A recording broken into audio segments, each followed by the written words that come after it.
Hello friends, आपका स्वागत है हमारे यूट्यूब चैनल स्टडी 15 पर।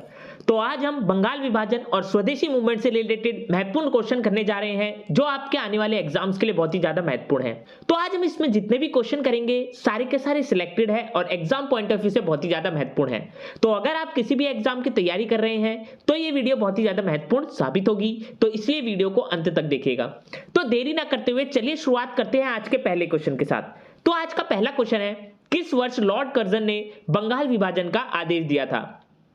तो लॉर्ड कर्जन ने सन 1905 में बंगाल विभाजन का आदेश दिया था, तो इसलिए जो इसका सही आंसर है वो है आंसर नंबर ए।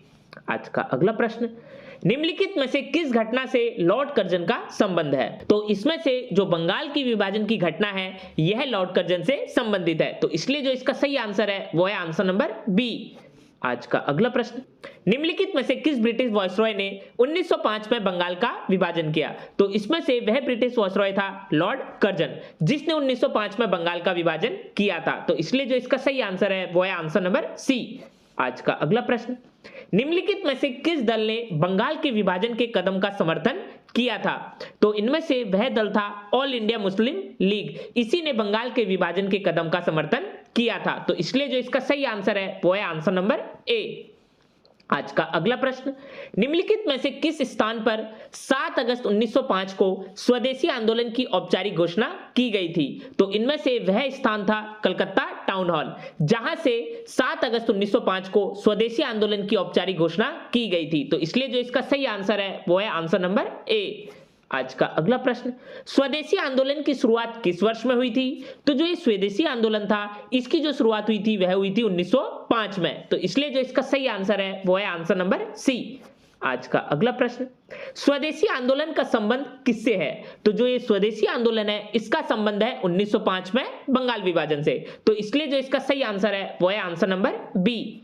आज का अगला प्रश्न, भारत में स्वदेशी आंदोलन किसके दौरान शुरू हुआ था? तो भारत में जो स्वदेशी आंदोलन है यह बंगाल विभाजन विरोधी आंदोलन यानी बंग भंग आंदोलन के दौरान शुरू हुआ था, तो इसलिए जो इसका सही आंसर है वो है आंसर नंबर ए। आज का अगला प्रश्न, स्वदेशी आंदोलन क्यों शुरू किया गया था? तो जो स्वदेशी आंदोलन है यह बंगाल विभाजन के विरोध के रूप में शुरू किया गया था, तो इसलिए जो इसका सही आंसर है वो है आंसर नंबर ए। आज का अगला प्रश्न, स्वदेशी आंदोलन को आंध्र के डेल्टा इलाकों में किस नाम से जाना जाता था? तो स्वदेशी आंदोलन को आंध्र के डेल्टा इलाकों में वंदे मातरम आंदोलन के नाम से जाना जाता था, तो इसलिए जो इसका सही आंसर है वो है आंसर नंबर सी। आज का अगला प्रश्न, स्वदेशी आंदोलन से प्रेरित होकर किसने भारत माता की अपनी प्रसिद्ध छवि को चित्रित किया, जिसमें उन्हें एक तपस्विनी आकृति के रूप में चित्रित किया गया है? तो स्वदेशी आंदोलन से प्रेरित होकर जो अवनींद्रनाथ टैगोर थे इन्होंने ही भारत माता की अपनी प्रसिद्ध छवि को चित्रित किया था, जिसमें उन्हें एक तपस्विनी आकृति के रूप में चित्रित किया गया था, तो इसलिए जो इसका सही आंसर है वो है आंसर नंबर ए। आज का अगला प्रश्न, निम्नलिखित में से किस आंदोलन का नेतृत्व महात्मा गांधी ने नहीं किया था? तो इसमें से वह आंदोलन था स्वदेशी आंदोलन, जिसमें महात्मा गांधी जी ने नेतृत्व नहीं किया था, तो इसलिए जो इसका सही आंसर है वो है आंसर नंबर बी। इसके अलावा भारत छोड़ो आंदोलन, असहयोग आंदोलन और सविनय अवज्ञा आंदोलन, इन तीनों में ही महात्मा गांधी जी ने नेतृत्व किया था। आज का अगला प्रश्न, भारतीय राष्ट्रीय आंदोलन ने किस वर्ष के बाद उग्रवाद का रूप ग्रहण किया? तो भारतीय राष्ट्रीय आंदोलन ने 1905 के बाद ही उग्रवाद का रूप ग्रहण किया, तो इसलिए जो इसका सही आंसर है वो है आंसर नंबर ए। आज का अगला प्रश्न, लॉर्ड कर्जन द्वारा बंगाल विभाजन के निर्णय का वास्तविक कारण किसे माना जाता है? तो लॉर्ड कर्जन द्वारा बंगाल विभाजन के निर्णय का जो वास्तविक कारण माना जाता है कि अंग्रेज की फूट डालो और राज करो की नीति, तो इसलिए जो इसका सही आंसर है वो है आंसर नंबर सी। आज का अगला प्रश्न, बंग भंग आंदोलन का क्या उद्देश्य था? तो जो ये बंग भंग आंदोलन था इसका उद्देश्य था पश्चिमी और पूर्वी बंगाल के हिंदुओं का विभाजन करना और हिंदू मुस्लिम में तनाव पैदा करना, तो इसलिए जो इसका सही आंसर है वो है आंसर नंबर डी।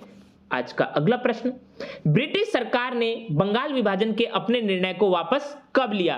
तो ब्रिटिश सरकार ने बंगाल विभाजन के अपने निर्णय को सन 1911 में वापस लिया, तो इसलिए जो इसका सही आंसर है वो है आंसर नंबर डी। आज का अगला प्रश्न, स्वदेशी आंदोलन की औपचारिक घोषणा कब की गई थी? तो जो ये स्वदेशी आंदोलन है इसकी औपचारिक घोषणा 7 अगस्त 1905 को की गई थी। तो इसलिए जो इसका सही आंसर है वो है आंसर नंबर बी। और ये घोषणा कहां से की गई थी? यह घोषणा की गई थी कोलकाता टाउन हॉल से। आज का अगला प्रश्न, इनमें से कौन सा आंदोलन लालपाल बाल द्वारा शुरू किया गया था? तो इनमें से वह आंदोलन था स्वदेशी आंदोलन जो लालपाल बाल द्वारा शुरू किया गया था। तो इसलिए जो इसका सही आंसर है वो है आंसर नंबर डी। आज का अगला प्रश्न, विपिन चंद्र पाल सहित 3 लोकप्रिय स्वतंत्रता सेनानी लाल पाल बाल के रूप में जाने जाते थे। तो उनमें से अन्य 2 कौन थे? तो उनमें से अन्य 2 थे बाल गंगाधर तिलक और लाला लाजपत राय। तो इसलिए जो इसका सही आंसर है वो है आंसर नंबर बी।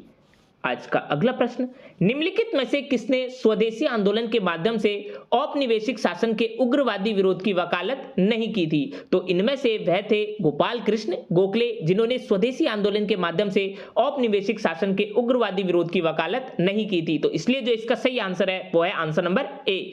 इसके अलावा लाला लाजपत राय, बाल गंगाधर तिलक और विपिन चंद्र पाल इन तीनों ने ही स्वदेशी आंदोलन के माध्यम से औपनिवेशिक शासन के उग्रवादी विरोध की वकालत की थी।